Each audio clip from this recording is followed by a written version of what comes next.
ఈ రోజు బైసెప్ ఏం చేద్దాం అన్న? బైసెపా? ఇగో బైసెప్ అన్నట్టు మూడు ఉంటాయి. Long head, short head, break Alice. ఈ లాంగ్ హెడ్, షార్ట్ హెడ్ 40% ఉంటుంది. బ్రేక్ యాలిస్ 20% ఉంటుంది. ఇప్పుడు ఏం చేద్దాం అంటే long head, short head 4 sets కొట్టేద్దాం. బ్రేక్ యాలిస్ కాబట్టి 3 సెట్లు సరిపోతుంది. సందీప్, నేను ఇచ్చిన అనాటమీ బుక్ బాగా చదివినావు, కాకపోతే ఇప్పుడు నువ్వు చెప్పిన దాంట్లో చిన్న కరెక్షన్ ఉంది.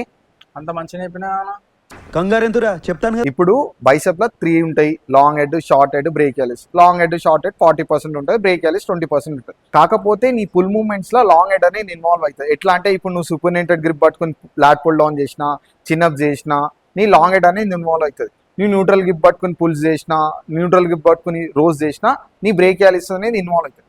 మేజర్ గా లాక్ అయ్యేది షార్ట్ హెడ్. సో నీ ప్రైమ్ ఫోకస్ వచ్చి షార్ట్ హెడ్ మీద ఉండాలి. అప్పుడు నువ్వు ఏం చేయాలి? షార్ట్ హెడ్ కి 4 సెట్స్ కొట్టాలి. లాంగ్ హెడ్ ఇన్వాల్వ్మెంట్ ఉంటుంది కాబట్టి 3 సెట్స్ కొట్టాలి. బ్రేక్ యాలిసిస్ కి 3 సెట్స్ అవసరం లేదు, 2 సెట్స్ కొట్టు చాలు. ఏంటి బైసెప్ వర్కౌట్ కావాలా? ఎట్లయినా వాళ్ళు నెక్స్ట్ వీడియో అంటావు. What an intelligent boy, so sweet.